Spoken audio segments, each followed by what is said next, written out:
ব্যাপার তুই না সবিক কেন আমাদের বাড়িতে?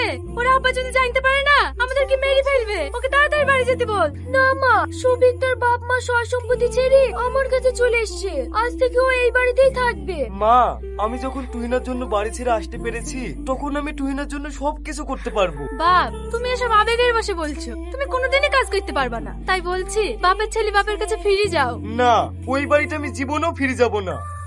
তাহলে আমিও তোমাকে এই বাড়িতে থাকতে দেবো না। মা, তুমি ও কথা বলো না। ও তো সবকিছু ছেড়ে আমার কাছে চলে এসেছে।